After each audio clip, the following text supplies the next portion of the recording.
আলহামদুলিল্লাহ, আমরা শুকরিয়া জানাচ্ছি আল্লাহ পাকের দরবারে আরও একবার যে আল্লাহ পাক আমাদেরকে নবী মুহাম্মদ সাল্লাল্লাহু আলাইহি ওয়াসাল্লামের উম্মত হওয়ার সৌভাগ্য দিয়েছে।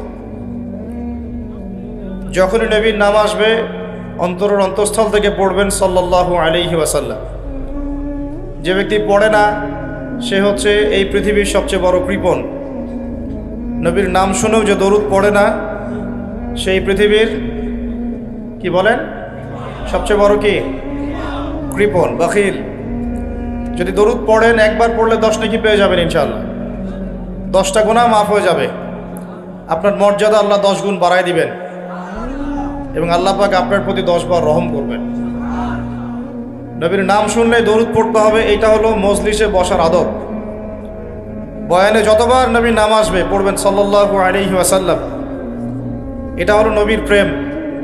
সত্যিকারের আশেকে রসুল হন, মিথ্যা মিথ্যা ভণ্ডামি আশেকে রসুল হয়ে লাভ নাই।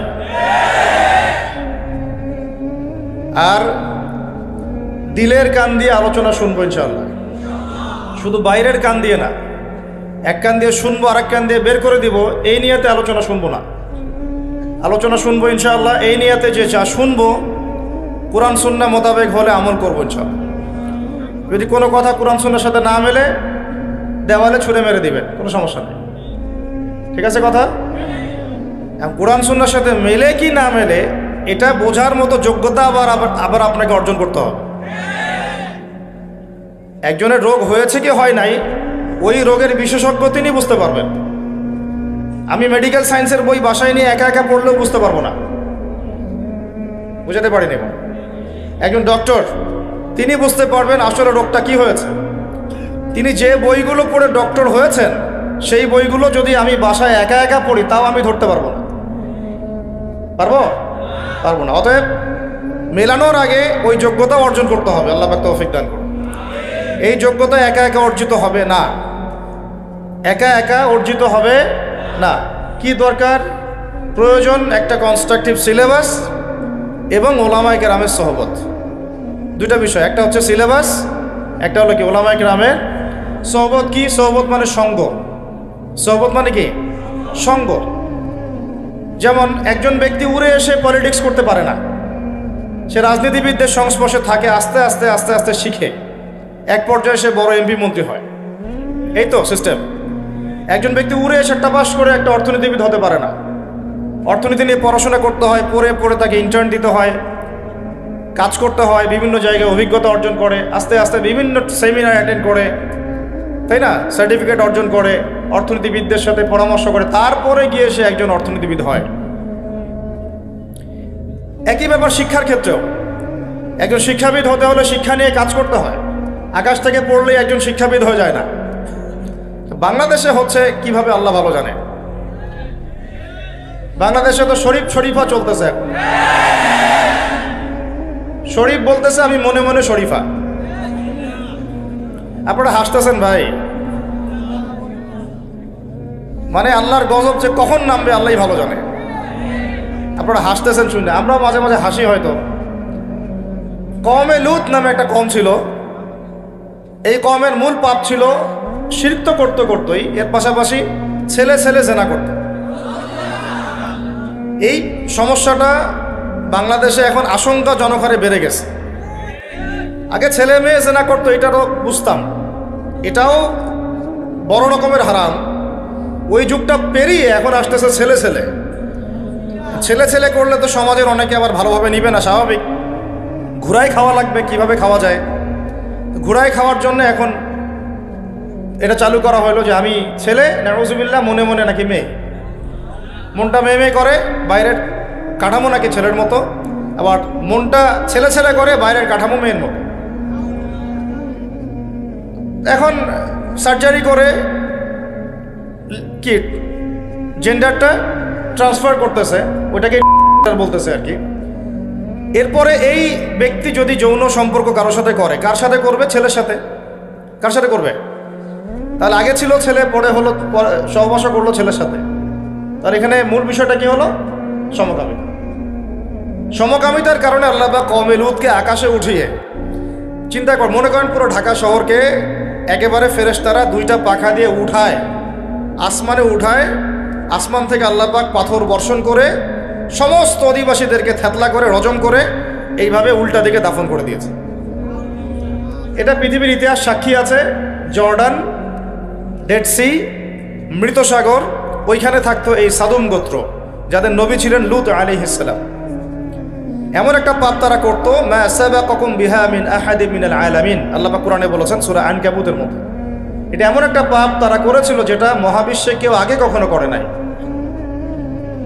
এই ছিল শাস্তি।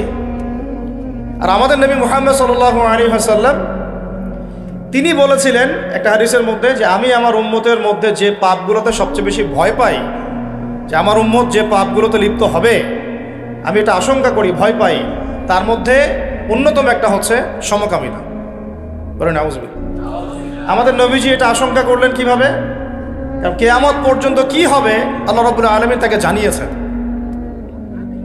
আমরা তো বুঝি তাকে আল্লাহ পাক দেখিয়েছেন কিয়ামতের আগে কিভাবে কি হবে। নবীজি সেই 1400 বছর আগে বলেছিলেন কিয়ামতের অনেকগুলো নিদর্শন, তার মধ্যে বড় বড় দুইটা নিদর্শন আছে। কয়টা বলেন? এটা হাদিসে জিবরিলের মধ্যে আছে, মুসলিম শরীফে এবং মিশকাতে, যে যখন দেখবা দাসী তার মনিবকে জন্ম দিচ্ছে। দাসী কিন্তু মনিবকে আসলে জন্ম দেয় না, দাসী মনিবকে জন্ম দিচ্ছে মানে উল্টা হচ্ছে। উল্টা হচ্ছে অর্থ উলামায়ে কেরাম করেছেন, সালফে সালেহিন করেছেন, আইম্মায়ে মুস্তাহিদিন কেরাম তারা যে ব্যাখ্যা করেছেন সেটা হচ্ছে এরকম যে শেষ জামানাতে হক বাতিল, সত্য মিথ্যা, ন্যায় অন্যায়, হালাল হারাম এগুলোর মানদণ্ডটা উল্টে যাবে। হক মানুষ বাতিল মনে করবে, বাতিলকে হক মনে করবে। সত্যকে মানুষ মিথ্যা মনে করবে, মিথ্যাকে সত্য মনে করবে। প্রয়োজন নাই, বসেন ভাই প্লিজ, বসেন বসেন। হালালকে মানুষ হারাম করে নিবে, হারামকে হালাল করে নিবে। যেটা যে সত্যবাদী মানুষ তাকে বলবে মিথ্যাবাদী, যে চরম মিথ্যাবাদী ওকে মানুষ বলবে সত্যবাদী, যে খেয়ানতকারী ওকে বলবে আমানতদার, আমানতদারকে বলবে খেয়ানতকারী। আনতালি দালামাতু রাব্বাতুহা, দাসী মনিবকে জন্ম দিবে। এটাও একটা অর্থ যে হক বাতিলের মানদণ্ড কি হবে? উল্টায় যাবে। কোরআন আমার সামনে না, একটা কোরআন নিয়ে আসেন প্লিজ কেউ একজন। কোরআনে আল্লাহ রাব্বুল আলামিন বলেছেন রিবা হচ্ছে হারাম। কি হারাম? রিবা মানে কি? রিবা মানে কি? আল্লাহ হারাম শুধু বলেননি, বলেছেন যদি কেউ না ছাড়ে, আল্লাহ হারাম করার পর কেউ যদি না ছাড়ে তাহলে সে যেন আল্লাহ এবং তার রাসূলের সাথে যুদ্ধ করছে। এটা আপনি বুঝলেন হারাম, আমরা বুঝলাম হারাম, কোরআনে বুঝলাম হারাম, হাদিসে বুঝলাম, আর আসতে বলেন হালাল না হারাম? এখন সমাজ আর বিশ্ব বলতেছে এটা ফরজ। নাউজুবিল্লাহ তো বললেন। বেশিরভাগের ঘরে ঘরে সুদ, এবং সুদী ব্যাংকিং সিস্টেম আর এনজিও ছাড়া চলতে পারতেছি না আমরা। এতদিন পর্যন্ত আমরা বিকল্প ব্যবস্থা ক্রিয়েট করতে পারলাম না। সেই যে 1914 সালে প্রথম বিশ্বযুদ্ধ হলো, 14 থেকে 18, আর এই যে এখন 1924, 100 বছর হয়ে গেছে। অটোমান এম্পায়াররা হেরে গেল, ওদেরকে হারিয়ে দেওয়া হলো আর কি।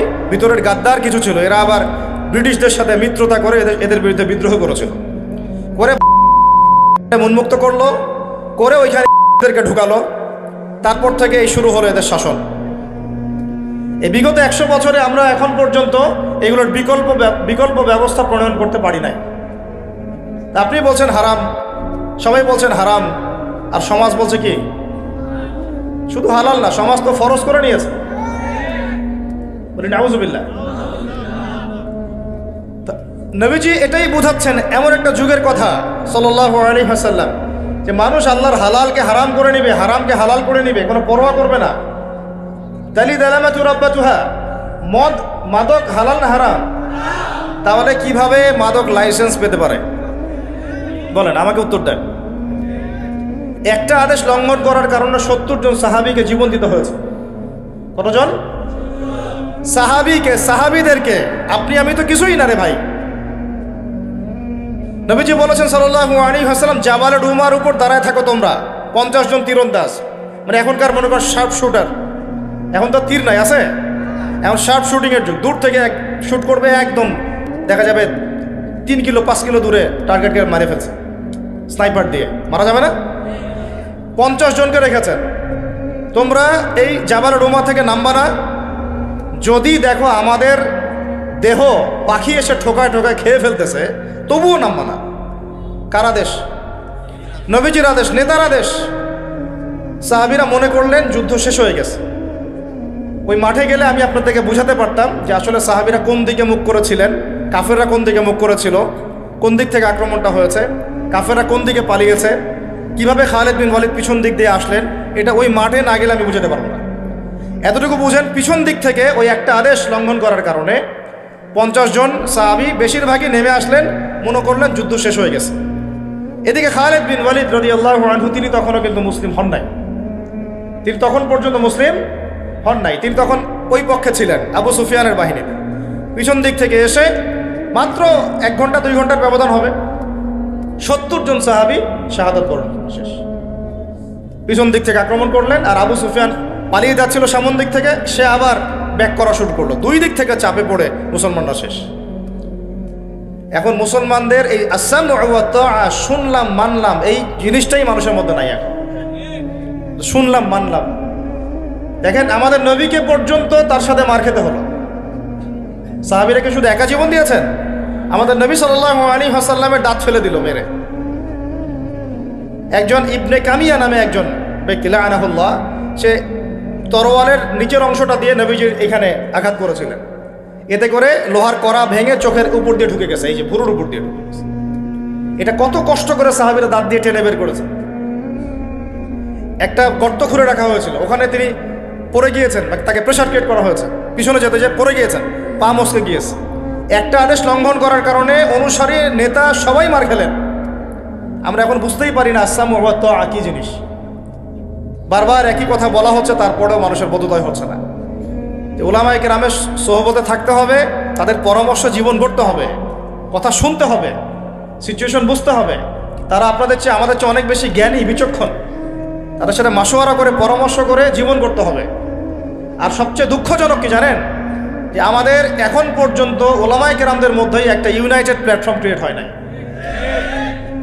যদি আলেমদের মধ্যে একটা ঐক্য হয়ে যায় বা যেত, তাহলে বাংলার জমিনে দিন অর্ধেক প্রতিষ্ঠা হয়ে যেত। এটা এখন পর্যন্ত আমরা করতে পারি নাই, ব্যর্থতা আমাদের। এর উপরে আছে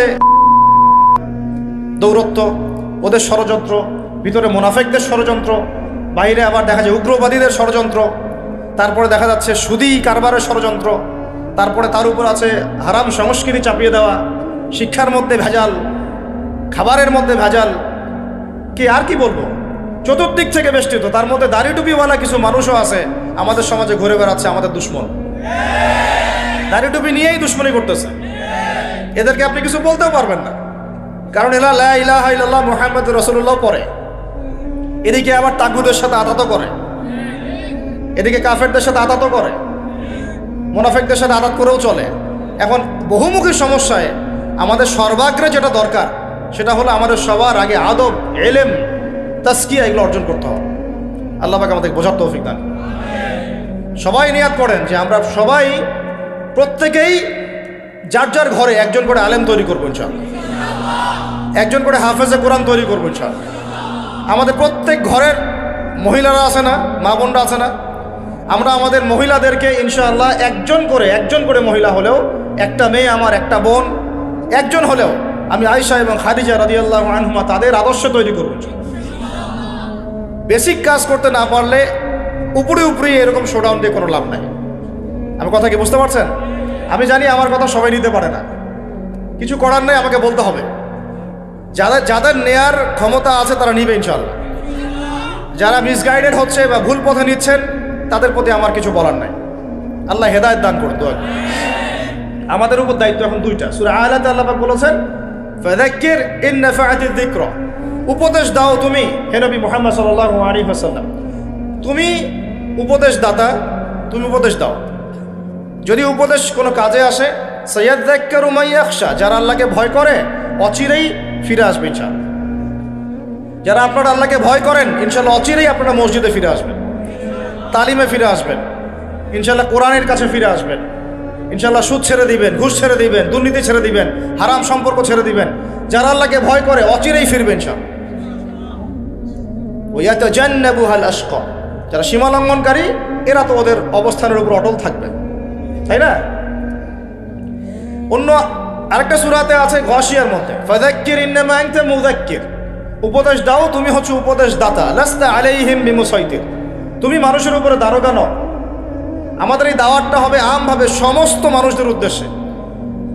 আমাদের তরুণীরা, কিশোরীরা, আমাদের সমাজে যারা আছে তারা, নারীরা, পুরুষেরা, কর্মজীবীরা, চাকুরিজীবীরা, ব্যবসায়ীরা, অর্থনৈতিক সেক্টরের মানুষেরা, রাজনৈতিক অঙ্গনের মানুষেরা, প্রশাসনে যারা আছেন তারা, সবার উদ্দেশ্যে আমভাবে দাওয়াত দিতে হবে। কোনো ঘরানা বাদ দেওয়া যাবে না এবং তাদেরকে দূরে ঠেলেও দেওয়া যাবে না, ঘৃণাও করা যাবে না, কাছে টানতে হবে। আল্লাহ নবী আবু জেহেলকে দাওয়াত দেন নাই? আবুল লাহাব, উতবা সাহেব এদেরকে দাওয়াত দেন নাই? আমাদের সবার প্রতি উদাত্তই দাওয়াত থাকবে। সবাই মিলে আগে এলেম অর্জন করেন, আল্লাহ পাক তৌফিক দান করেন। পরিস্থিতি বোঝার চেষ্টা করেন, উম্মার অবস্থা কি সেটা বোঝার চেষ্টা করেন, আলেমদের সাথে পরামর্শ করেন, সোহবত থেকে জীবন গড়েন, সমস্ত হারাম রিজিক ছেড়ে দেন, আপনার পরিবারটার দায়িত্ব নেন কঠোরভাবে, আপনার সন্তানকে মানুষ করেন। সন্তান বিপদে চলে গেছে, এই যুবক ছেলেদেরকে ফিরাই নিয়ে আসেন, ওদেরকে মাদকের ভয়াল থাবা থেকে বাঁচান, আইনের সুশাসন নিশ্চিত করেন, দুর্নীতি বন্ধ করেন, ঘুষ বন্ধ করেন, জেনার লাইসেন্স দেওয়া বন্ধ করেন, মাদকের লাইসেন্স দেওয়া বন্ধ করেন, শিক্ষার সংস্কার করেন। এভাবে চলতে থাকলে জাতি ধ্বংস হয়ে যাবে। এগুলো কথা আমার এমনি আবেগের কথা না। বিশ্বাস না হলে অপেক্ষা করেন, 10 বছর দেখেন না কি হয়, 10টা বছর পর দেখেন কি হয়। এখনই তো শরীফ থেকে শরীফা চলে আসছে, 10 বছর পর কোন থেকে কি আসবে আল্লাহই ভালো জানে। আল্লাহ পাক আমাদেরকে বোঝার তৌফিক দান করেন। ভাই এটাই আনতালিদ আলামাতু রাব্বাতুহা, দাসী মনিবকে জন্ম দিচ্ছে এখন। কে না জানে মাদক হারাম, তারপরে আমরা খাচ্ছি কেন? কেন লাইসেন্স দিচ্ছি? আরব বিশ্বে কেন লাইসেন্স দেওয়া হচ্ছে? সুদ হারাম কে না জানে, কিন্তু প্রত্যেকটা বড় বড় কান্ট্রির ব্যাংকিং সিস্টেম সুদভিত্তিক, আর অন্য যে কান্ট্রিগুলো তাদের সাথে রিলেটেড তাদেরও সিস্টেম সুদভিত্তিক। এই সুদভিত্তিক ব্যাংকিং সিস্টেমের আওতায় যারা এনজিও খুলবে বা বেসরকারি ব্যাংক খুলবে ওদেরকেও সুদ দিতে হবে। ওরা হতে আপনি যদি কোনো সুদী সমিতিও করেন আপনাকেও সুদ দিতে হবে। আপনি যেতেই পারবেন না বাইরে, এটা অক্টোপাসের মতো আপনাকে ধরে ফেলছে। এর থেকে বের হইতে হইলে মনে হয় কোনো একটা পাহাড়ে গিয়ে একা একা থাকতে হবে, নিজের হাল নিজে চালাইতে হবে, নিজের ফসল নিজেকে উৎপাদন করে খাইতে হবে। এমনও কিন্তু হাদিস আছে, এটাও কিন্তু হাদিসে আসছে। এত ফিতনা ছড়াবে যে মানুষ ইমান বাঁচানোর জন্য নিরিবিলি কোনো জায়গায় একা একা চলে যাবে, থাকতেই পারবে না। আল্লাহ পাক আমাদেরকে বোঝার তৌফিক দান করেন। দেখেন এটা চলতেছে, এটা নবীজি দেখেন কিয়ামতের আলামত নিয়ে আমি কথা বলতে চাচ্ছি না আজকে। আমি বলতেছি যে সিচুয়েশনটা এমন যে ওই হাদিসের আওতায় চলে আসতেছে জিনিসগুলো। ওই হাদিসের মধ্যে আরও আসছে, নবীজি সাল্লাল্লাহু আলাইহি ওয়াসাল্লামকে আল্লাহ পাক এগুলো দেখিয়েছেন, জানিয়েছেন, ওহী নাজিল করেছেন। দেখো কিয়ামতের আগে আগে কি হবে।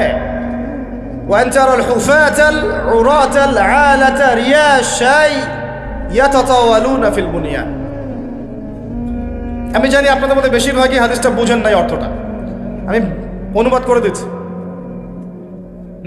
নবীজি বলছেন যখন দেখবা, খুব ভালো করে বুঝেন, এটার সাথে বর্তমান এই বড় বড় সিটিগুলা, বড় বড় যে উন্নয়নশীল দেশগুলা, বড় বড় সভ্যতাগুলো এখন যে দাবি করতেছে এদের সবার মিল আছে। নবীজি বলছেন সাল্লাল্লাহু আলাইহি ওয়াসাল্লাম, যখন তোমরা দেখবা যে নগ্ন পদের মানে পায়ে স্যান্ডেল কেনার টাকা ছিল না, এরকম গরিব, নগ্ন দেহের মানে গায়ে কাপড় পরার টাকা ছিল না, নগ্ন পায়ের নগ্ন দেহের, রাখাল, রিয়াশাই মানে রাখাল, বকরির রাখাল, এই টাইপের মানুষেরা, ইয়াতাতাওয়ালুনা ফিল বুনিয়ান। যারা আরবি বোঝেন তারা বুঝতে পারছে, ইয়াতাতাওয়ালুনা মানে বানাবে না, বরং তারা প্রতিযোগিতা করবে বড় বড় হাইলি কনস্ট্রাক্টেড বিল্ডিংসের, মানে উঁচু উঁচু অট্টালিকা নির্মাণের প্রতিযোগিতা করবে, বানাবে না। বরং বুঝলেন বিষয়টা? শুধু বানাবে তা নাই, 5 তলা 10 তলা 5 তলা 10 তলা এমন না, বরং এরকম 10 20 30 40, তোমার 10 তো আমার 20, তোমার 20 তো আমার 25, তোমার 25 তো আমার 30, তোমার 90 তো আমার 100। পুরো বিশ্বের বড় বড় কান্ট্রিগুলো ঘেটে ঘেটে ঘুরে আসেন, দেখে আসেন, অনলাইন থেকে ঘুরে আসেন, দেখে আসেন, সচক্ষে তৌফিক হলে দেখে আসেন। যাদের এক সময় এই অবস্থা ছিল যে পায়ে স্যান্ডেল পর্যন্ত পড়তে পারতো না, এরা এখন ইয়াতাতাওয়ালুনা ফিল বুনিয়ান, এখনও আমাদেরকে চোখ দিয়ে দেখাতে হবে যে আসলে আমরা আস্তে আস্তে কিয়ামতের দিকে ধাবিত হচ্ছি। কাদেরকে দেখাতে হবে? যাদের হৃদয়ের চোখটা অন্ধ। যাদের হৃদয়ের চোখটা কি অন্ধ, যারা বাইরের চোখ দিয়ে দেখেন তাদেরকে বুঝাইতে হয় এগুলা। যাদের অন্তরের কলবের চোখটা খোলা তাদেরকে বুঝাইতে হয় না, তারা এমনি বুঝতে পারে। পৃথিবীর ইতিহাসে এমন কোনো সভ্যতা আসে নাই যখন ছেলেরা মেয়েদের পোশাক পরতো, মেয়েরা ছেলেদের পোশাক পরতো। আমি আপনাদেরকে চ্যালেঞ্জ করতেছি, খুঁজে দেখেন পৃথিবীর ইতিহাসে এমন কোনো সভ্যতা এর আগে আসে নাই। এখন যেগুলো দেখতেছেন এর আগে ছেলেরা মেয়েদের পোশাক পরে আর মেয়েরা ছেলেদের পোশাক পরে, আর মেয়েরা এমন পোশাক পরে রাস্তায় বের হয় যেগুলো পরেও তারা নগ্ন থাকে। এগুলো নবীজি আশঙ্কা করেছিলেন যে আমার উম্মতের শেষ দিকে এমন এমন কিছু দল আসবে, মানুষ আসবে, মহিলারা আসবে। দুটার কথা বলেছেন, একটা হচ্ছে নিসাউন কাসিয়াতুন আরিয়া, এমন মহিলার দল যারা কাপড় পরেও নগ্ন থাকবে। মুমিলাতুন মাইলাত, মানে নিজেরাও আকৃষ্ট হয়, অন্যকে আকৃষ্ট করে। কাপড় পরবে ছেলেদের, কাপড় কিসের পরবে? ছেলেদের। গ্রিক সভ্যতা, আমরা বলি গ্রিক সভ্যতা অনেক প্রাচীন, ওই সভ্যতা এটা ছিল না। পার্সিয়ান সভ্যতা এটা ছিল না। নবী সাল্লাল্লাহু আলাইহি ওয়াসাল্লাম যুগের সময় যে আইয়ামে জাহিলিয়াত বলি আমরা, ওই যুগেও মেয়েরা ছেলেদের পোশাক পরতো না। মেয়েরা হয়তো জিনা বেশি ছিল, কিন্তু মেয়েরা তাও একটা পোশাক পরতো ঢিলে ঢালা। আমরা তো আইয়ামে জাহিলিয়াতের কথা বলি, ওদেরকে ধিক্কার দেই, তাই না? ওই আইয়ামে জাহিলিয়াত আর বর্তমান বিশ্বের মধ্যে কোনো পার্থক্য নাই। আমি এমনি এমনি বলি নাই। ওই আইয়ামে জাহিলিয়াত মানে হচ্ছে শিরক আর শিরক। এখনকার দুনিয়া দেখেন খালি শিরক আর শিরক। আপনার কাছে মনে হচ্ছে যে আমি তো করি না, লা ইলাহা ইল্লাল্লাহ আমি পড়েছি, মুহাম্মদুর রাসূলুল্লাহ আপনি পড়েছি, এটা আপনার হয়তো মনে হচ্ছে বাইরের চোখ দিয়ে। মন থেকে ভালো করে ভিতরের চোখ দিয়ে দেখেন, মুসলমান কালিমা পড়েও মাজারে সেজদা করে, মুসলমান কালিমা পড়েও কবরে সেজদা করতেছে, কালিমা পড়ে ওইখানে জবাই করতেছে, ওইখানে নজর মানত করতেছে, আল্লাহকে বাদ দিয়ে অন্যকে সেজদা করতেছে, আল্লাহকে বাদ দিয়ে অন্যের কাছে চাচ্ছে, দোয়া করতেছে। এগুলো কি পাপ? এগুলো কিসের পাপ? এটা তো এতই সূক্ষ্ম পাপ যে মনে করেন আমি নামাজ পড়তে দাঁড়াইছি আর আপনারা 10 জন আমাকে দেখতেছেন, নাউজুবিল্লাহ, আর আমি মনে মনে চিন্তা করতেছি যে 10 জন মানুষ আমাকে দেখতেছে, আমি নামাজটা সুন্দর করে পড়ি। এইটাও এক প্রকার শিরক। এটাও কি? এটাকে শিরকে খফি বলে। এটা রিয়া এক প্রকার কি শিরক। ফাওয়াইলুল লিল মুসাল্লিন আল্লাযীনা হুম আন সালাতিহিম সাহুন ওয়াল্লাযীনা হুম ইউরাউন, মানুষকে দেখানোর জন্য নামাজ পড়ে। আর এখন আমাকে বলেন, যদি কেউ আল্লাহর হালালকে হারাম করে নেয় আর হারামকে হালাল করে নেয়, এটা শিরক কুফর হবে না? হবে না? এখন কথা হচ্ছে, আমরা আইয়ামে জাহিলিয়াতকে গালি দেই, ওই শিরক এখনো বের হয় নাই। আর এটা তো ধর্মীয় অঙ্গনের কথা বললাম। আমাদের অর্থনীতি পুরাই শিরকের উপর দাঁড়ায় আছে। বলবেন যে ভাই কিভাবে? অনেকগুলো কারণ। এটা নিয়ে লেকচার দিতে হলে আমাকে ইকোনমিক্সের উপর আলাদা লেকচার দিতে হবে, যে ইকোনমিক্সের মধ্যে কি কি সমস্যা। একটা খালি বলি তাহলে বুঝবেন যে শিরক আছে কি নাই। একটা বলি, খালি একটা। এমনি তো বুঝেন রিবা হারাম, বুঝেন না রিবা হারাম? রিবা মানে মায়ের সাথে জেনা করা। রিবা মানে কি বললাম বলেন? মায়ের সাথে, আমরা সবাই মায়ের সাথে জেনা করি এখন, নাউজুবিল্লাহ, ইল্লা মাশা আল্লাহ। আল্লাহ পাক খাস করে কিছু বান্দাকে বাঁচাইছেন, তারা বাদ দিয়ে বেশিরভাগই কে না সুদ খায়। ওই যে বললাম, বিল্ডিং নির্মাণের প্রতিযোগিতা করবে। কিভাবে একটা মানুষ যার গায়ে কাপড় ছিল না, পরনে পায়ে স্যান্ডেল ছিল না, সে কেমন করে 100 তলা উঠাইতে পারে, কেমন করে 10 তলা উঠাইতে পারে, কেমন করে 20 তলা উঠাইতে পারে?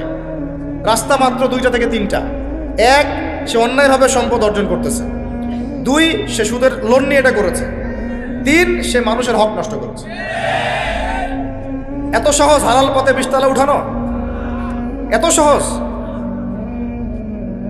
চিন্তা করা যায়? তো এখন আমি যেটা বলতে চাচ্ছিলাম, যে আমরা তো আইয়ামে জাহিলিয়াতকে গালি দিচ্ছি, ওই শিরক ইকোনমিক্সেও আছে, ওই শিরক আপনার শিক্ষার মধ্যে ঢুকছে, ওই শিরক আপনার পলিটিক্সে ঢুকছে, ওই শিরক আপনার ব্যক্তি জীবনে ঢুকছে, ওই শিরক আপনার পরিবারে ঢুকছে, ওই শিরকই আপনার সংস্কৃতির মধ্যে ঢুকছে, আবার সেম শিরক ঢুকছে আপনার এই কি বলবো ধর্মীয় অঙ্গনের মধ্যে। এই যে 7টা জীবনের ক্ষেত্র, প্রত্যেকটা ক্ষেত্রে শিরক ঢুকছে। ধর্মীয় অঙ্গনে কয়েকটা তো বললাম। এখন বলবেন যে সংস্কৃতির মধ্যে শিরক কোথায়? এটা নিয়ে আমার সাথে বসতে হবে বোঝাতে হলে। মুসলমানরা শুভ অশুভে বিশ্বাস করে, এই দিনটা আমার জন্য শুভ, এই দিনটা আমার জন্য অশুভ। সংস্কৃতির নামে আজকে আপনারা অনেকেই সবাই না, জড়বস্তুর পায়ের তলে পুষ্পস্তবক অর্পণ করছেন না? শিরক, এটাও শিরক। এগুলো সবাই বলবেন, আমি বলে দিচ্ছি আপনাদেরকে, সবাই এগুলো বলবে না হয়তো, আমি আপনাকে বলতেছি শুনেন। মোমবাতি জ্বালাইছেন, মোমবাতির সামনে মাথা ঢুকাচ্ছেন, শিরক করতেছেন। একটা দিবসকে শুভ অশুভ মনে করতেছেন, যে এই দিবসটা আমার জন্য শুভ, এইটা আমার জন্য অশুভ, শিরক হয়ে যাবে। কেউ যদি বলে শুভ জন্মদিন, শিরক হয়ে যাবে। বুঝতে পারেন নাই? ওই দিনে যে শুভ না ওই দিন না অশুভ আপনি জানলেন কিভাবে জানলেন? কেউ যদি মনে করে যে ফিতা কাটলাম, পায়রা উড়াই দিলাম, এতে করে আমার এই কাজটাতে বরকত হবে, শিরক হবে। কি হবে? সে অনেক ক্ষেত্র আছে রে ভাই, কিভাবে বোঝাবো? দুজন ব্যক্তি যাচ্ছেন একটা গ্রামের মধ্য দিয়ে, গ্রামের লোকরা মূর্তি পূজারি। কি পূজারি? এটা তো শিরক, আপনারা বুঝেনি, জানেনি। মুসলমানরা মূর্তি পূজা শিরক বোঝে, কিন্তু কবর পূজা শিরক বোঝে না। কথা বুঝতে পারছেন? মুসলমানরা এই শিরকগুলো বোঝে, তাগুতের আনুগত্য করাও যে শিরক, এটাও বোঝে না। কারণ ও আল্লাহর বিধান বাদ দিয়ে অন্যের বিধান চাপাই দিচ্ছে। তখন আমি আবার তার আনুগত্য করতেছি, তাহলে আমি আল্লাহর বিধানকে পাশ কাটায় চলে গেলাম, এটাও শিরক হয়ে গেল। এখন ওটা তো কুফরি। আল্লাহ পাক তাগুতকে অস্বীকার করতে বলেছেন সূরা বাকারার আয়াতুল কুরসির পরের একটা পড়েন, 256 নম্বর একটা পড়ে দেখেন, রেফারেন্সটা দিয়ে দিলাম, বাসায় গিয়ে পড়েন। আল্লাহ পাক বলেছেন ওয়া মান ইয়াকফুর বিত-তাগুতি ওয়া ইউমিন বিল্লাহি ফাকাদ ইসতামসাকা বিল উরওয়াতিল উসকা। যে ব্যক্তি তাগুতকে অস্বীকার করলো এবং আল্লাহর প্রতি ঈমান আনলো, তাগুতের সাথে কুফরি করে আল্লাহর প্রতি ঈমান আনলো, সে এমন শক্ত হাতল ধরেছে যা কখনো ছিঁড়ে যাবে না। আল্লাহ পাক আগে কুফরি করতে বলেছেন তাগুতের সাথে, তারপরে ঈমান আনতে বলেছেন। আমরা ঈমানও আনি, এখানে তাগুতের সাথে আপোষও করি। দেখেন নবী সাল্লাল্লাহু আলাইহি ওয়াসাল্লাম দাওয়াত দিয়েছেন আবু জাহেলদেরকে, কাউকে তেল দেন নাই। কথা বুঝাতে পারতেছে না? তিনি দাওয়াত দিয়েছেন, দাওয়াত, কাউকে তেল মারেন নাই। নিজের দুনিয়াবী স্বার্থ উদ্ধারের জন্য তাদেরকে ব্যবহার করেন নাই। এখন দাড়ি টুপিওয়ালা কিছু মানুষ তাগুতকে ব্যবহার করতেছে অন্য মুসলমান ভাইয়ের ঘাড় ভেঙে খাওয়ার জন্য। বুঝবেন, আরো দিন যাক, বুঝবেন। কথায় আসি, সংস্কৃতির এগুলো তো শিরক হয়ে যায়। আপনি শুভ অশুভ বলতে পারবেন না, বরং বলতে হবে কি জানেন? মনে করেন আপনার হাত থেকে একটা কিছু পড়ে গেছে, বা সামনে দিয়ে বিড়াল হেঁটে গেছে, আপনি যদি মনে করেন যে এটা অশুভ, একটু বসে যাই, মুশরিক, শিরক হয়ে যাবে, শিরকি কাজ হবে। আপনাকে ওই সময় বলতে হবে আল্লাহুম্মা, আমার সাথে বলে আল্লাহুম্মা লা তায়রা ইল্লা তায়রুক ওয়ালা খায়রা ইল্লা খায়রুক ওয়ালা ইলাহা গায়রুক। মানে আল্লাহ, তোমার দেয়া অকল্যাণ ছাড়া কোনো অকল্যাণ নাই, তোমার দেয়া কল্যাণ ছাড়া কোনো কল্যাণ নাই, তুমি ছাড়া কোনো ইলাহ নাই। এটা হলো মুমিন, মুসলমান, এটা তাওহীদবাদী মানুষের কথা। তো ওই দুই বন্ধু যাচ্ছে, এলাকার লোক মূর্তি পূজারী, বলছে যে আমাদের এখানে পূজা হচ্ছে, মেলা হচ্ছে, কিছু উৎসর্গ করে যাও। কি করে যাও? ও যে বলি উৎসর্গ করে যাও, আপনারা যে নজর মানত করতেছেন মাজারে, উৎসর্গ করে যাও। এখন একজন বলছে আমি জীবন গেলেও কিছু উৎসর্গ করব না, আমি আল্লাহকে বিশ্বাস করি, আল্লাহ আমার সালাত, আমার কুরবানি কি কার জন্য? আমার জীবন, আমার মরণ কার জন্যে? ইন্না সালাতি ওয়া নুসুকি ওয়া মাহইয়ায়া ওয়া মামাতি লিল্লাহি, আল্লাহ বলছে ফাসাল্লি লিরাব্বিকা, তুমি তোমার রবের জন্য নামাজ পড়ো এবং কুরবানি করো। আমি কখনো এইখানে কুরবানি করব না। এখন তারা ধরছে, না করলে মেরে ফেলাবো, না করলে কি করব?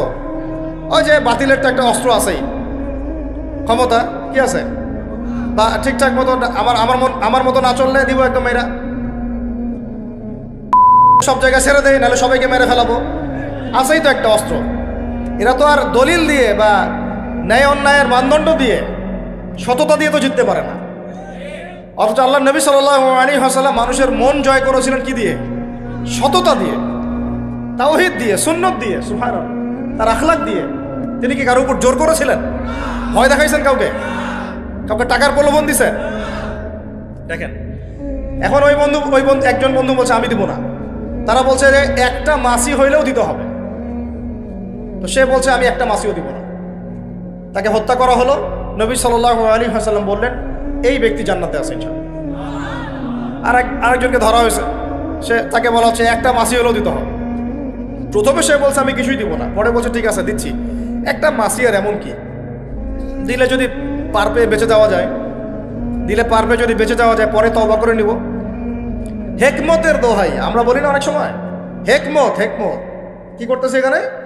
হেকমতের দোহাই দিয়ে আমি পার পাওয়ার চেষ্টা করতেছি। হিকমত, এখন তো এই যুগে আর ওইসব বলা যাবে না রে ভাই, হিকমত খাটায় কথা বলেন। মিষ্টি মিষ্টি মাসালায় একদম অনলাইন গরম, যেগুলা মানে বেসিক কথা শেকর, এগুলো নিয়ে কোনো আলাপই নাই। হ্যাঁ, কেউ খালি ফজিলত বয়ান করে ইসলাম প্রতিষ্ঠা করতে যাচ্ছেন, কেউ শুধুমাত্র দেখা যাচ্ছে কি বলবো সৎ কাজে আদেশ করে ইসলাম কায়েম করতে যাচ্ছেন, কেউ মাঝে মাঝে সমাজ কল্যাণমূলক কিছু কাজ করে ইসলাম কায়েম করতে যাচ্ছেন। আসলে ইসলাম কায়েম হবে শুধুমাত্র একটা সুন্নতে, সেটা হলো সিরাতুন নবী সাল্লাল্লাহু আলাইহি ওয়াসাল্লাম। নবীর সিরাত, নবীর জীবনী, ওইভাবেই দিন কায়েম হবে, অন্য কোনোভাবে দিন কায়েম হবে না ইনশাআল্লাহ। ওই সিরাতের মধ্যে দাওয়াত ছিল, ইলমের মেহনত ছিল, তাসকিয়া ছিল, মার এসেছে, সবর ছিল, প্রয়োজনে হিজরত করতে হয়েছে, তারপরে মদিনায় গিয়ে প্রয়োজনে ইসলামী রাষ্ট্র কায়েম হয়েছে, তারপরে গিয়েছেন বদরে, তারপর উহুদ, তারপর খন্দক, তারপরে এইভাবে হুদাইবিয়া সন্ধি, তারপরে যে খায়বার সাথে যুদ্ধ, বনু কুরাইজা, বনু কাইনুকা, বনু নাজির, পরে আস্তে আস্তে মক্কা পুরোটা বিজয় হয়েছে। ওই পবিত্র বৃক্ষের উপর দ্বারাই আমরা ফল খাচ্ছি এখন। এটাই সিরাত, এটাই সুন্নাত। এর বাইরে আমরা এখন যেটা হিকমত বলতেছি, এগুলো হিকমত না, কাপুরুষতা। আমরা আমাদের কাপুরুষতাকে হিকমতের শব্দের আড়ালে লুকাই ফেলতেছি। আমরা আমভাবে সবার উদ্দেশ্যে দাওয়াত দিব, কি দিব? দেখেন এখন দুইটা রাস্তা খোলা। এক হচ্ছে শেকড়টা যেহেতু পচে গেছে, হয় আপনাকে শেকড়ে এমন মেডিসিন প্রয়োগ করতে হবে যাতে শেকড়ের এই পচনটা কি হয়, ভালো হয়, সুস্থ হয়ে যায়, গাছটা যেন পবিত্র হয়ে যায়। এখন গাছটা অপবিত্র হয়ে আছে, শেকড়টা নষ্ট। শেকড় নষ্ট না? আমি সুদ খাইলে আমার শেকড় আবার পবিত্র হয় কিভাবে? আমি যদি মাদক খাই, ইয়াং ছেলে পেলে তোমাদেরকে বলতেছি, তাহলে আমাদের শেকড় পবিত্র কিভাবে হয়? তাওহীদই চিনি না, শেকড় কেমনে পবিত্র হবে? সুন্নতি নাই, বেদাতি আমল দিয়ে ভর্তি, কিভাবে পবিত্র হবে? হালাল হারামের পরোয়া করি না, জেনা ব্যভিচার ছড়াচ্ছে, সমকামিতা ছড়াচ্ছে, ট্রান্সজেন্ডার ছড়াচ্ছে, তাহলে শেকড় কেমনে পবিত্র হয়? তাহলে এখন দুটো উপায়, হয় ওই শেকড়ে এমন মেডিসিন পুশ করা যাতে শেকড়ের রোগগুলা কি হয়, সেরে যায়। এই কাজটাই আমরা করতেছি এখন আর কি। ওলামায়ে কেরাম এবং যারা দায়ী আল্লাহ সবাই এই কাজটাই করতেছেন, কিন্তু বিচ্ছিন্নভাবে। এখানে একটা ঐক্যবদ্ধ প্ল্যাটফর্ম নাই। বুঝতে পারেন কথা? যদি থাকতো তাহলে এই কাজ আরো কি বলবো 1 লক্ষ 2 লক্ষ গুণ গতি পাইত। এই কাজগুলো আরো 1 থেকে 2 লক্ষ গুণ কি পাইতো, গতি পাইতো। এখন গতি কম, কারণ আমরা বিভক্ত। আর বিভক্ত হওয়ার জন্য আমাদের খুব একটা মানে বড় ইস্যুর দরকার নাই, হাত বাঁধা নিয়ে আমরা মসজিদ ভাগ করতে পারি। আমিন জোরে আসতে নিয়ে আমরা মসজিদ ভাগ করতে পারি। ঠিক আছে, তারাবির নামাজ সামনে যে 8 না 20 মসজিদ ভাগ হয়ে যাবে। মানে এমন মাসালা যেগুলোতে উভয় পক্ষের দলিল আছে এবং যেগুলোতে প্রশস্ততা আছে এবং যেগুলো আসলে কোনোদিনও মানে বাহাসের কোনো বিষয় নাই এগুলা। কারণ কি বাহাস হয় কোন বিষয়? মৌলিক বিষয় নিয়ে। এগুলো ইখতিলাফি মাসালা, পক্ষে বিপক্ষে ওলামায়ে কেরামদের মত আছে, ইমামদের ইজতিহাদের মধ্যে মতপার্থক্য আছে, সাহাবীদের আমলের মধ্যে মতপার্থক্য আছে। মতপার্থক্য বলতে বোঝাচ্ছি, যেমন বনু কুরাইজায় গিয়ে একদল সাহাবী আসল পড়েছেন, একদল না গিয়ে আগেই আসল পড়েছেন। নবীজি বলেন নাই তুমি ভুল তুমি সঠিক, নবীজি বলেছে সাল্লাল্লাহু আলাইহি ওয়াসাল্লাম তোমরা দুজনেই সঠিক। আমাদের ইখতিলাফের, আমাদের বিভক্ত হওয়ার জন্য এতটুকু যথেষ্ট। আমরা যে কত কমন সেন্সহীন জাতি, এগুলো প্রমাণ করে। কমন সেন্সই নাই ভাই, এতই বাহাসের দরকার, এতই বিভক্তি হওয়ার দরকার, তাহলে আপনি সুদ নিয়ে কথা বলেন না কেন? সুদের বিরুদ্ধে ঐক্যবদ্ধ হন, মাদকের বিরুদ্ধে ঐক্যবদ্ধ হন, আপনি জেনার বিরুদ্ধে জনমত গড়ে তোলেন। সমকামিতা নিয়ে তো কোনো কথা নাই, আপনার নিয়ে মুখে কুলুপ মেরে বসে আছেন, একেবারে ইস্যু নিয়ে মুখে কুলুপ মেরে বসে আছে, শিক্ষানীতি নিয়ে মুখে একটা শব্দ বের হয় না। আপনি আসছেন এই ইখতিলাফি মাসআলা নিয়ে উম্মাহ ভাগ করতে, কি আশ্চর্য কথা! আপনারা এইসব ফাঁদে পা দিয়েন আল্লাহর রাস্তায়।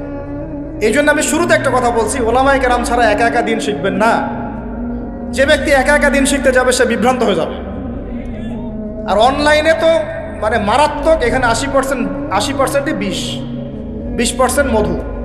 তো এই মধু আর বিষ এমনভাবে মিক্স করা হয়েছে যে এর পার্থক্য করার যোগ্যতা যাদের জানা নাই, তারা ঢুকলেই বিভ্রান্ত হয়ে যাবে। আমরা একটা একটা করে ইস্যু ধরি, টানা হেঁচড়া শুরু করি।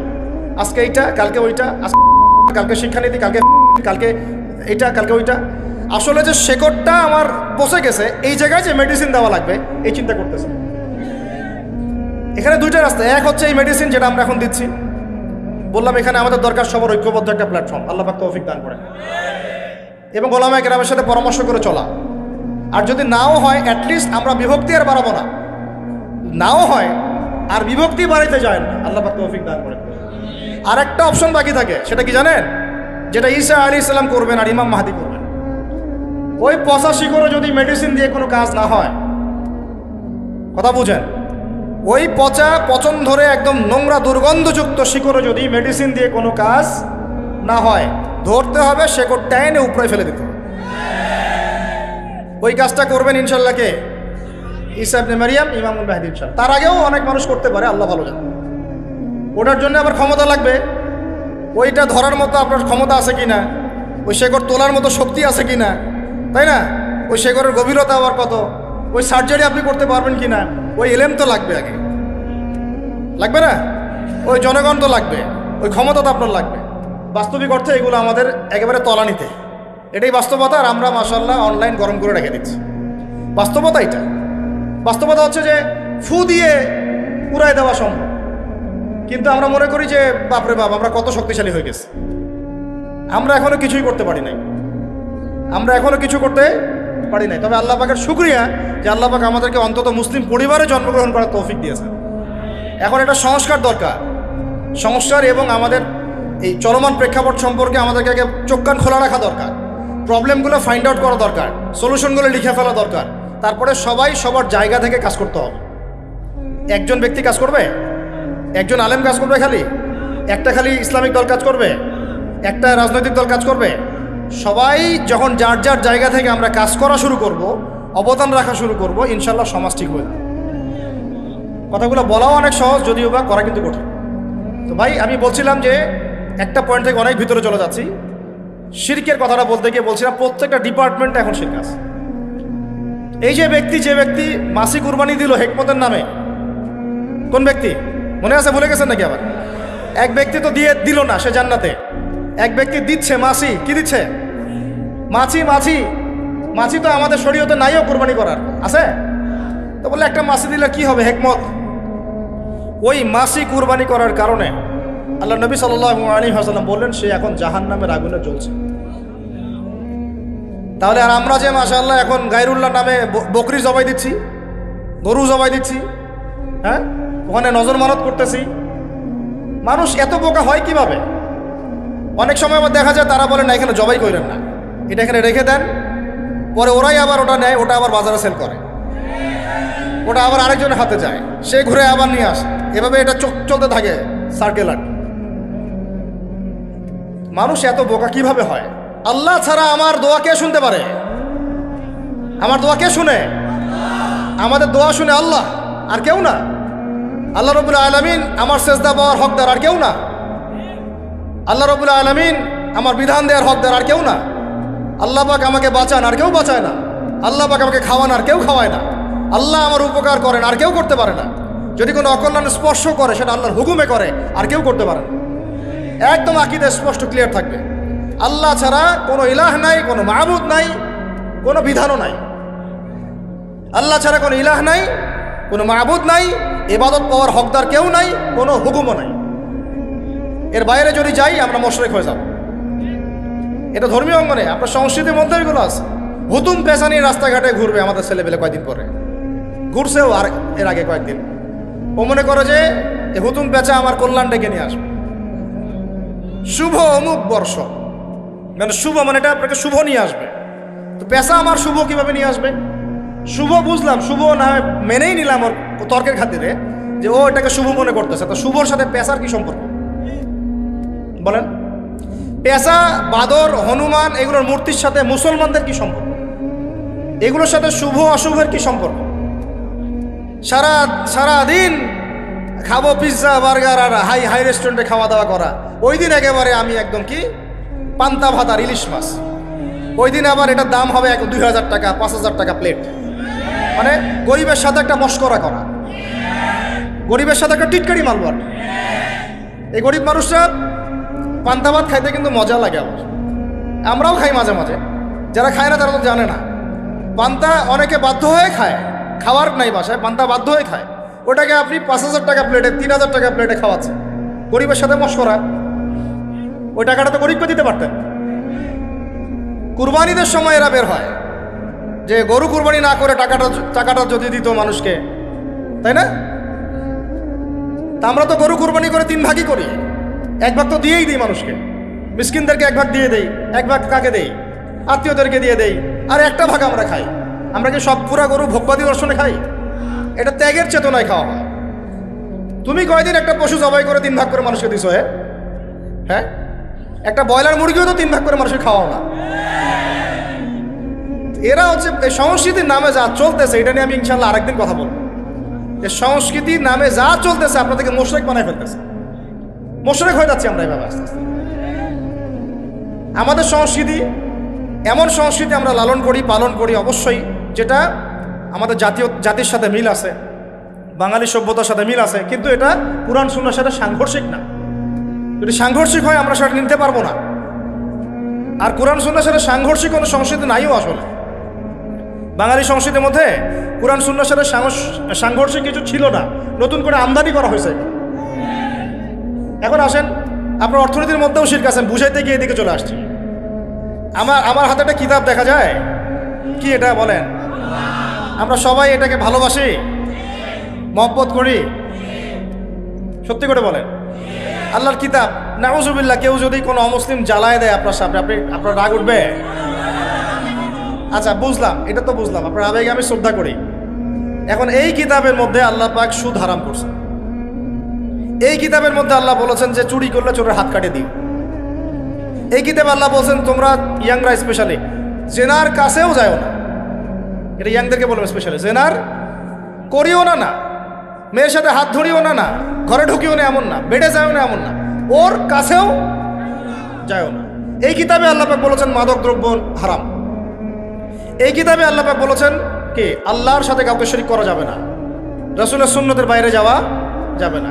এই কিতাবে আল্লাহ পাক বলেছেন ডাকাতি করলে ডান দিকের হাত বাম দিকের পা কেটে ফেলবা, জেনা করলে 100টা বেত্রাঘাত করবা, মাদকদ্রব্য পান করলে 40টা বেত্রাঘাত করবা, বিবাহিত ব্যক্তি যদি ব্যভিচার করে রজম করে হত্যা করবা, সমকামিতা যদি কেউ করে নবীজি বলছেন ফাকতুলুল ফাইলা ওয়াল মাফউলা বিহি। তাহলে ওই ইসলামিক গভর্নমেন্টের উপর দায়িত্ব হচ্ছে যে করেছে এবং যার সাথে করা হয়েছে দুইটাকেই মৃত্যুদণ্ড দেওয়া। উরজুমুল আলা ওয়াল আসফালা মিনহুমা, নবীজি বলছেন উপরে যে আছে নিচে যে আছে দুইটাকেই রজম করবা। এখন এগুলো কোরআনের কথা, আর আপনারা বলছেন আপনারা এই কোরআনকে ভালোবাসেন। বাস্তবিক অর্থে আমাদের এই দাবিটা 100% সত্য না। আমরা মোটেই কোরআনকে মন থেকে ভালোবাসি না, না আমি বিশ্বাস করি না এটা। যদি কোরআনকে মন থেকে ভালোবাসতেন আপনি এখন কোরআন তেলাওয়াত করা শিখতেন। কোরআনকে যদি আপনি ভালোবেসেই থাকেন কোরআন তেলাওয়াত করা কেন শেখেন নাই এতদিন পর্যন্ত? আমার কথা রাগ করতেছেন? আপনার কলেজে আঘাত লাগুক এটাই আমি চাচ্ছি, এতে করে অ্যাটলিস্ট আপনি ফিরে আসেন। আমাকে দুইটা গালি দেন সমস্যা নাই, অ্যাটলিস্ট ফিরে আসেন। কোরআনকে যদি ভালোবেসেই থাকি তাহলে কোরআন কেন তেলাওয়াত করা শিখবো না? কোরআনকে যদি ভালোবেসেই থাকি কোরআনের ভাষা আরবি কেন জানবো না? কোরআন যদি ভালোবেসেই থাকি কোরআনের আদেশ কেন মানবো না? কোরআনকে যদি ভালোবেসেই থাকি তাহলে কোরআনের অর্থ আমি কেন জানবো না? কোরআনকে যদি ভালোবেসেই থাকি কোরআনের নিষেধ কেন বর্জন করব না? কোরআনকে যদি ভালোবেসেই থাকি কোরআনের বিধানগুলো কেন বাস্তবায়িত হয় না? কেন কিতাবের মধ্যেই পড়ে থাকে? বাস্তবিক অর্থে আমাদের দাবি আর বাস্তবতার মধ্যে আকাশ পাতাল পার্থক্য আছে। ভাই কোরআন আঁকড়ে ধরেন, আল্লাহ পাক তৌফিক দান করুন। সামনে রমাদান আসে ভাই, রমাদান মানেই কোরআন। শাহরু রমাদান আল্লাযী উনজিলা ফীহিল কোরআন। এই কিতাব নাযিল হয়েছে কোন মাসে ভাই? এখন থেকে পাক্কা নিয়াত করি রমজান মাসে কোরআন একদম পড়ে ছারখার করে ফেলাবো। প্রতিদিন কমপক্ষে 2-3 পারা, না পারলে 1 পারা, ঠিক আছে? যারা পারি না এখনই শিখে ফেলাবো, শিখে ইনশাল্লাহ রমজান থেকে কোরআন শুরু হবে। এইভাবে আল কোরআনের আলো ঘরে ঘরে জ্বলবে না। আল কোরআনের আলো ঘরে ঘরে ওই দিন জ্বলবে যেদিন বাংলার এই 16 কোটি মুসলিম জনগণের প্রত্যেকের ঘর থেকে ফজরের পর সূরা ইয়াসিনের তেলাওয়াত শোনা যাবে। সবাই কোরআন তেলাওয়াত করতে পারবে। সবাই কোরআনের ভাষা বুঝবে, কোরআনের অর্থ জানবে, ইনশাল্লাহ দেখবেন কোরআনের সমাজ এমনি কায়েম হয়ে গেছে ইনশাল্লাহ। আমাকে একজন সাহাবী দেখান যিনি কোরআন তেলাওয়াত করতে পারতেন না, পারবেন দেখাইতে? একজন সাহাবী দেখান যিনি কোরআনের ভাষা বুঝতেন না, একজন সাহাবী দেখান যিনি কোরআনের আদেশ মানতেন না, পাবেন? এই কোরআনের হক 6টা। কয়টা বলেন তো? আমার সাথে বলেন, কয়টা হক? এক, বিশুদ্ধ তেলাওয়াত। এক কি? বিশুদ্ধ সহি শুদ্ধ তেলাওয়াত ছাড়া অন্য কিছুতে আপনি যাবেন না। আগে অনলাইনে তেলাওয়াত বিশুদ্ধ না করে শায়েখ হওয়া যায়, বাস্তবে হওয়া যায় না। অনলাইনে কোরআন তেলাওয়াত না জেনেও মানুষ শায়েখ হইতে পারে, এটা অনলাইনে পসিবল, বাস্তবে এটা সম্ভব না। একটা ছেলে রিডিংয়ে পড়তে পারে না, বাংলা ক খ গ ঘ চিনে না, রিডিংয়ে পড়তে পারে না, ও কি ডক্টর হতে পারবে? এতটুকু কমন সেন্স নাই আমাদের? ডক্টর হতে দূরের কথা, রিডিং ভালো করে পড়তে পারে না, ওকে যদি আপনি একটা প্যারাগ্রাফ দেন, দিয়ে বলেন যে এটা অনুবাদ করে দেয়, পারবে? এখন যদি আলিফ বা তাসা রিডিংয়ে না পড়তে পারি, আমার দ্বারা কি বড় ডক্টর হওয়া সম্ভব? দিনের ডক্টর মানে দিনের দায়ী হওয়া সম্ভব, দিনের মোবাল্লিগ হওয়া সম্ভব, দিনের মুফতি হওয়া সম্ভব, মুফাসসির হওয়া সম্ভব? সহজ কথা। আমরা যদি কোরআনকে মহব্বত করেই থাকি, আমাদেরকে এই কোরআনের 6টা হক আদায় করতে হবে। কয়টা ভাই? অনলাইনে আপনি কোরআন তেলাওয়াত না জেনেও শায়েখ হইতে পারবেন, শুধু শায়েখ না, আপনি বাহাসও করতে পারবেন, অনেক কিছুই করতে পারবেন। কারণ ওখানে তো সামনে বই ধরে আপনাকে কেউ বলবে না, বই খুলে দিয়ে বলবে না যে ভাই এটা পড়ে শোনান কী লেখা আছে। ওই যে অনলাইনে সব করা সম্ভব, অফলাইনে মাদ্রাসায় আসা সম্ভব না, ওখানে আসলেই ধরা খাইতে হবে। সামনে কিতাবাদি দেওয়া হবে, পড়তে পারবে না, ধরা খেয়ে যাবে। যে কিতাব, একটা মেডিকেল সায়েন্সের কিতাব, সে যে কেউ যদি পড়তেই না পারে, ও কি ওষুধ দিতে পারবে? বুঝেন নাই কথাটা? ডক্টর, একটা ডক্টর দাবি করতেছে, এখন সে মেডিকেল সায়েন্সের কোনো কিতাব পড়ে নাই, ও কি ওষুধ দিতে পারবে? ওই ওষুধ খাইলে মানুষ বাঁচবে না মরবে? এই হলো অবস্থা। মানুষ এমনি মরতেছে না দিনের ক্ষেত্রে, এই কারণে মরতেছে। আল্লাহ পাক আমাদেরকে বোঝার তৌফিক দান করেন। 6টা হক সবাই আদায় করবো ইনশাআল্লাহ। 1 নাম্বার ভাই কোরআন তেলাওয়াত। সামনে রমজান মাস, রাজি আছি তো ইনশাআল্লাহ? প্রত্যেক দিন অন্তত 1 পারা, অন্তত, আল্লাহ তৌফিক দান করেন, আমিন। 2 নাম্বার, এর ভাষা শিখবেন। কি করবেন? কেমনে শিখবেন, কার কাছে শিখবেন, এই ফিকির আপনার। আপনাকে আলেম খুঁজে বের করতে হবে, হুজুর খুঁজে বের করতে হবে, উস্তাদ খুঁজে বের করতে হবে। নিজে জ্ঞানের জন্য সফর করেন, আল্লাহ রাস্তা দেখাবেন ইনশাআল্লাহ। সব ঘরের মধ্যে আসবে না তো, ওয়াজ মাহফিলে সব ঘরের মধ্যে চলে আসতেছে, অ্যাপসের মধ্যে দিয়ে সব মোবাইলে আসতেছে, ইন্টারনেটে সার্চ করলে পাই। এতে বরকত নাই তো বেশি, এগুলোতে বরকত কম। বরং আপনি যখন ইলমের জন্য বের হবেন, পরিশ্রম মেহনত মুজাহাদা করবেন, তখন আল্লাহ বরকত দিবেন। আপনি কোন আলেমের কাছে শিখবেন, কোন ওস্তাদের কাছে শিখবেন, এই ফিকির আপনার। 3 নাম্বার, কোরআনের অর্থ পড়ব ইনশাআল্লাহ। তবে অর্থ পড়েই মুফতি হয়ে যাবেন না, অর্থ পড়ে কি নিজেকে মুফতি ভাববেন না, খবরদার। কারণ এর মধ্যে অনেক ব্যাপার স্যাপার আছে, অনেক গভীর। এটা এর এত গভীর যে আমি যদি 100 বছর হায়াত পাই, এর 1% জ্ঞানও শেষ করতে পারবো। এটা আল্লাহর কিতাব। নিজেকে এত বড় ফখর করবো না যে আমি অনেক বড় মুফতি হয়ে গেছি ইত্যাদি ইত্যাদি, না, নট অ্যাট অল, কখনোই না। 4 নাম্বার হচ্ছে, আমরা এই কিতাবের সমস্ত আদেশ মানবো ইনশাআল্লাহ। রাজি আছেন তো? নামাজ পড়বো তো ইনশাআল্লাহ, যাকাত দিব তো ইনশাআল্লাহ, সামর্থ্য হলে হজ করবো তো ইনশাআল্লাহ, রমজানের সম রাখবো তো ইনশাআল্লাহ, তাওহীদ শিখবো তো ইনশাআল্লাহ, সুন্নাহ মাফিক জীবন করবো তো ইনশাআল্লাহ। আল্লাহ তৌফিক দান করেন, আমিন। 5 নাম্বার, এই কিতাবের সমস্ত নিষেধ বর্জন করতে হবে। এটাতে কঠিন, এটা কঠিন, এটা কি কঠিন, এটা আসলেই কঠিন। আমল করা সহজ, নামাজ আপনি চাইলে হয়তো এখন গিয়ে পড়তে পারবেন, সুদটা এখন ছাড়তে পারবেন না। ঘুষের টাকাটা ফেরত দেওয়া কঠিন, বোনের সম্পত্তি ফেরত দেওয়া কঠিন, মাপে কম দিয়েছেন, মানুষকে ঠকিয়েছেন, এটা ফেরত দেওয়া কঠিন। নিষেধ ছাড়া কঠিন।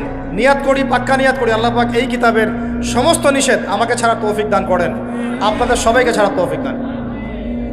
আমরা কোনো অবস্থা শিরিক করবো না ইনশাআল্লাহ, আমরা বেদাতি আমল করবো না ইনশাআল্লাহ, আমরা ইনশাআল্লাহ হারাম খাবো না, জেনার ধার কাছেও যাব না ইনশাআল্লাহ। আমরা কোনো অবস্থায় বেপরদায় চলবো, কোনো অবস্থায় আমাদের বোনরা যেন বেপরদায় বাইরে না যায়। আমরা কোনো অবস্থায় বেপরদায় চলবো না ইনশাআল্লাহ। নারী পুরুষের ফ্রি মিক্সিং করবো না ইনশাআল্লাহ। আমরা সুদ খাবো না, ঘুষ খাবো না, দুর্নীতি করবো না, মানুষকে ঠকাবো না, সৎ থাকবো, সত্যবাদী হব, আল্লাহ জান্নাত দিবে ইনশাআল্লাহ। বোনদের কথা চলে আসছে, আমি একটা খালি সতর্ক করে দেই মাঝখানে, পরে না হলে ভুলে যাব। বোনদের কথা চলে আসছে, আমি একটা কথা বলতে চাচ্ছি, শোনেন। আচ্ছা, আমি দিনী ভাইদেরকেও বলতেছি আর বোনদেরকেও বলতেছি, আমাদের সমাজে একটা সমস্যা প্রকট আকার ধারণ করতেছে। এমনিতে একটু বসেন, মনোযোগ দেন, আমি খুব লম্বা করবো না, ইনশাল্লাহ আপনাদেরকে বিরক্ত করবো না। আমাদের সমাজে এমনিতেই শিরক ছিল, আছে না? ওই যে বলছি যে আবু জেহেলের যুগে শিরক ছিল, এই যুগে শিরক আছে। আবু জেহেলের যুগে রিবা ছিল, এই যুগে কি আছে? রিবা আছে। আবু জেহেলের যুগে জেনা ছিল, এই যুগে নাই জেনা। আবু জেহেলের যুগে গোত্রে গোত্রে মারামারি ছিল, এখন নাই। হানাহানি কাটাকাটি আছে না? আবু জেহেলের যুগে নারীর অবমাননা ছিল, এখন নাই। ওইটাই বলছিলাম যে আবু জেহেলের যুগ কিন্তু এখনো শেষ হয় নাই। আল্লাহ নবী সাল্লাল্লাহু আলাইহি ওয়াসাল্লাম সেটাকে, ওই নোংরা বৃক্ষটাকে উপরে ফেলে পবিত্র বৃক্ষ রোপণ করে দিয়ে গিয়েছিলেন। 1250 বছর এর উপরে ফল খেয়েছি আমরা। তারপরে বিগত এই যে 200-250 বছর থেকে অধঃপতন হতে হতে হতে হতে আজকে আমাদের এই অবস্থা হয়েছে। এখন সমাজের মধ্যে কিন্তু অনেক প্রবলেম আছে। আমি একটা আপনাদেরকে সতর্ক করতে চাই, সমাজের মধ্যে এমনিতেই শিরক আছে, এমনি সুদ আছে, এমনিতেই এখানে মাদকদ্রব্যের ব্যাপকতা আছে, মেয়েদের বেপরদামি আছে, ফ্রি মিক্সিং আছে, পর্নোগ্রাফি আছে, মাদক আছে, টিকটক, পাবজি, ফ্রি ফায়ারের সমস্যা আছে, যুবকদেরকে বিভিন্ন পলিটিক্যাল জায়গায় হানাহানি মারামারিতে লাগাই দেওয়া হচ্ছে। এই সমস্যাগুলো আছে না? এমনি হাজারটা সমস্যা আছে। এর মধ্যেও জেনা বেড়েছে, পরকীয়া বেড়েছে, পর্নোগ্রাফি বেড়েছে, সমকামিতা বেড়েছে, এরপর শুরু হয়েছে। কথা বুঝতে পারছেন?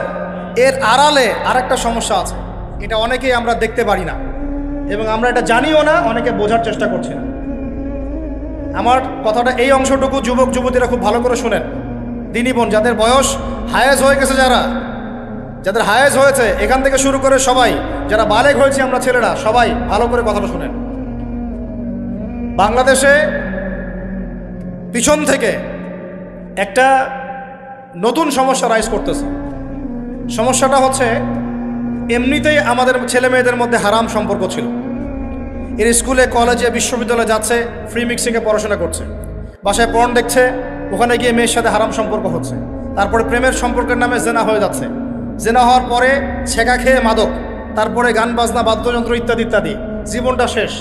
এদিকে ওই ব্যভিচারী মেয়েরা কারো কারো ঘরে যাচ্ছে, দাঁড়ান আমাকে বলতে দেন, ব্যভিচারী মেয়েরা কারো কারো ঘরে যাচ্ছে, ওদেরকে নিয়ে আপনারা আবার সংসার করতেছি। এই হচ্ছে না সিচুয়েশন? একজনের 5টা গার্লফ্রেন্ড, একজনের 4টা গার্লফ্রেন্ড, আরেকজনের 3টা বয়ফ্রেন্ড, 4টা বয়ফ্রেন্ড, এই ধাপগুলো পার হয়ে হয়ে এরা সংসারের জীবনে আসতেছে যখন বয়স হয়ে যাচ্ছে 25-30। সমস্যা কিন্তু এটা ম্যাক্সিমাম সবার ক্ষেত্রে হচ্ছে বলবো না, অনেক একটা বড় অংশ এই সমস্যা ফেস করতেছে। এর মধ্যে এই ফ্রি মিক্সিংয়ের মধ্যে শুরু হয়েছে নতুন একটা জিনিস, যে ভালোবাসার আবার লিঙ্গ কি, ভালোবাসার আবার এখানেই শুরু হয়েছে ছেলে ছেলে জেনা করা এবং মেয়ে মেয়ে জেনা করা। ছেলে ছেলে জেনা করা আর কি বললাম বলেন, মেয়ে মেয়ে জেনা করা, নাউজুবিল্লাহ। এটা কওমে লূত, এর শাস্তি আসবে যদি আমরা তওবা করে ফিরে না আসি। এর উপরে এখন শুরু হয়েছে ভালোবাসার আবার ধর্ম কি, ভালোবাসার আবার, আমার সাথে বলেন কি বললাম, ভালোবাসার আবার, এদিকে মনোযোগ দেন, ভালোবাসার আবার কি, ভালোবাসার আবার কি, এই কথাটা, এই স্লোগানটা দিয়ে কি করা হচ্ছে আপনারা শুনেন। অমুসলিম ছেলে মুসলিম মেয়ের সাথে প্রেম করতেছে, অমুসলিম ছেলে মুসলিম মেয়ের সাথে প্রেম করতেছে, বলতেছে ভালোবাসার আবার ধর্ম কি, তুমি আমি একে অপরকে মহব্বত করি, ভালোবাসি, এর মধ্যে ধর্ম আসবে কেন? বলছে তুমি আমার ধর্মে দীক্ষিত হয়ে যাও, অথবা আমি তোমার ধর্ম কবুল করে মুসলমান হয়ে যাব। এই মিথ্যা কথাগুলো প্রলোভন দিয়ে এখানে ওখানে পার্কে নিয়ে গিয়ে চটপটে ফুচকা খাওয়ায়, কফি শপে নিয়ে গিয়ে এভাবে আস্তে আস্তে আস্তে আস্তে মেয়েদেরকে লাইনে নিয়ে আসতেছে। আনার পরে শোনেন, কথা আগে শুনেন, বুঝেন। আপনি ঠিক বললেও ঠিক, এটা না বললেও ঠিক, চলতেছে এটাই সমাজে। এখন কথা হচ্ছে, আমরা যদি আমাদের বোনদের ইজ্জতকে বাঁচাইতে চাই, এই বিষয়টা সম্পর্কে সচেতন থাকতে হবে। মেয়েদেরকে ফুসলিয়ে ফাসলিয়ে এভাবে প্রেমের জালে ফেলে শেষমেশ বেডে নিয়ে গিয়ে ধর্ষণ বা গণধর্ষণ করে মেয়ের ওই ওভারির মধ্যে ওদের বীর্যপাত করে দিয়ে ওই ছেলেটার কোনো খবর পাওয়া যায় না, লাপাত্তা হয়ে যায়। কোনো কোনো ক্ষেত্রে টাকার বিনিময়ে মেয়েদেরকে পাচার করারও অভিযোগ পাওয়া গেছে। এবং এই কাজটার নাম তারা সংঘবদ্ধভাবে দিয়েছে, এর নাম নাকি লাভ জিহাদ, বলে নাউজুবিল্লাহ। এবং বীর দর্পে ফেসবুকে পোস্ট দিচ্ছে, আজকে অমুক মেয়ের এটা করলাম, আজকে তমুক মেয়ের এটা করলাম। ভিতর থেকে একটা চক্র কাজ করতেছে, এবং এই চক্রের কেউই মুসলিম না, এই চক্রের কেউই কিন্তু মুসলিম না। বাহিরে আবার পরিচয় দিতে পারে যে আমি মুসলিম, আমার নাম অমুক, নাম পরিবর্তন করে মুসলিম মেয়েদেরকে ফুসলিয়ে ফাসলিয়ে এই জেনার ফাঁদে ফেলে ওর পিছনে কিছু টাকা খরচ করে, কিছু সময় দিয়ে ওকে প্রয়োজনে ঘুমের ওষুধ খাওয়ায়, প্রয়োজনে আবার জাদুটোনা করে, বান মারে, ওকে ওকে তাবিজ কবজ করে বিছনায় নিয়ে এসে ধর্ষণ বা গণধর্ষণ করে, ওই ভিডিওগুলো দিয়ে পরে ওকে ব্ল্যাকমেইল করে, পরে ওর কাছ থেকে টাকা খাওয়া শুরু করে, কোনো কোনো ক্ষেত্রে মেয়েদেরকে পাচারও করে দিচ্ছে। আমাদের মেয়েদেরকে বলতেছে কোনো অবস্থাতেই কোনো মুসলমান ছেলের সাথেও কোনো অবৈধ সম্পর্কে যাবেন না। আর অমুসলিম হলে তো কোনো কথাই নাই। অমুসলিমের সাথে আপনার কিসের প্রেমের সম্পর্ক?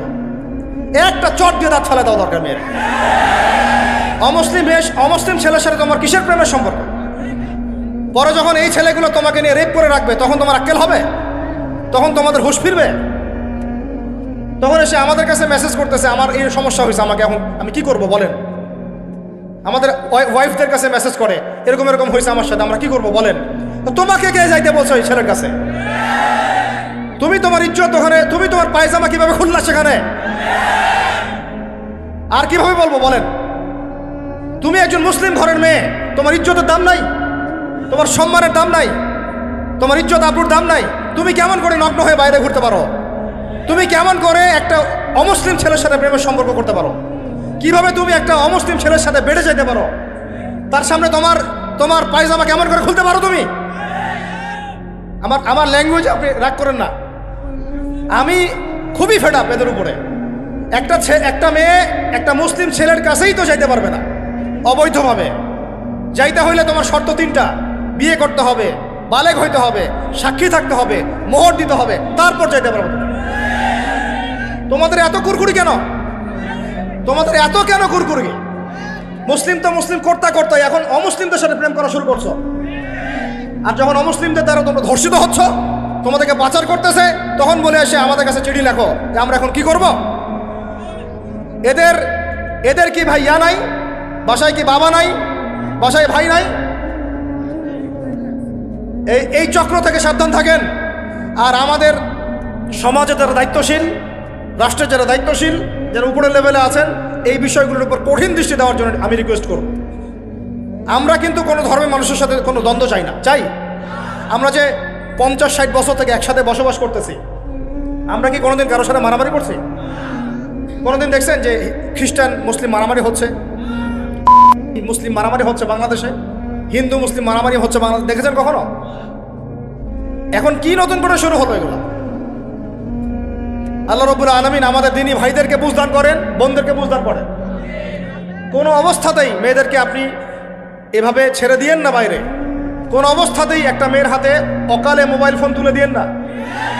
কোথায় যাচ্ছে খোঁজ রাখেন, কার সাথে মিশছে খোঁজ রাখেন। একটা বাড়ির সম্মান নষ্ট হয়ে গেলে কখনো ফিরে আসে না। একটা মেয়েকে অপহরণ করেছিল রাজা দাহির, মুসলিম মেয়েকে। সেই ইজ্জতের বদলা নেওয়ার জন্যে 17 জন ঘোড়সাওয়ার নিয়ে, কতজন? মাত্র 17 জন ঘোড়সাওয়ার নিয়ে মোহাম্মদ বিন কাসিম এই সিন্ধুর রাজা দাহিরকে আক্রমণ করে ওই জায়গা পরাজিত করেছিল। একটা মেয়েকে নিয়ে ঘটনা ঘটেছিল। আমাদের বোনের ইজ্জতের এত বড় দাম। একজন নারী, শোনেন, একজন নারী বনু কাইনুকার বাজারে গিয়েছিলেন তার প্রয়োজনে, তার শ্লীলতাহানি করেছে, তার সতর খুলে দিয়েছিল। এটা দেখে একজন মুসলিম ভাই সেখানে থাকতে না পারে ওই ইহুদির গর্দান নামিয়ে দেয়। এই ইস্যুকে কেন্দ্র করে ইহুদিরা মিলে ওই ভাইকে শহীদ করে। তখন ওই বাজারে ওই ভাই ছাড়া আর কেউ ছিল না, একজনই ভাই ছিল। এরপরে এই মামলা আসলো নবীর দরবারে সাল্লাল্লাহু আলাইহি ওয়াসাল্লাম। এটা মদিনার ঘটনা। নবী সাল্লাল্লাহু আলাইহি ওয়াসাল্লাম ওই সাহাবীকে তো দোষারোপ করেনই নাই, ওই সাহাবীকে দোষারোপ করেন নাই, বরং নিজে বর্ম পরে অন্য সাহাবীদেরকে বলেছেন তোমরা বের হও, আমরা বনু কাইনুকা আক্রমণ করবো, ওকে এখান থেকে বের করে দিন। একজন দিনী বোনের ইজ্জতের বদলা নেওয়ার জন্য পুরো বনু কাইনুকার সাথে যুদ্ধ হয়েছে। আর আমাদের বোনরা স্বেচ্ছায় ইজ্জত বিলি দিচ্ছ। তোমরা হচ্ছে মাটির তলে চলে যাও, তোমাদের বেঁচে থাকার চেয়ে মাটির তলে চলে যাও। তোমরা নিজেরা স্বেচ্ছায় ইজ্জতের বিসর্জন দিচ্ছ।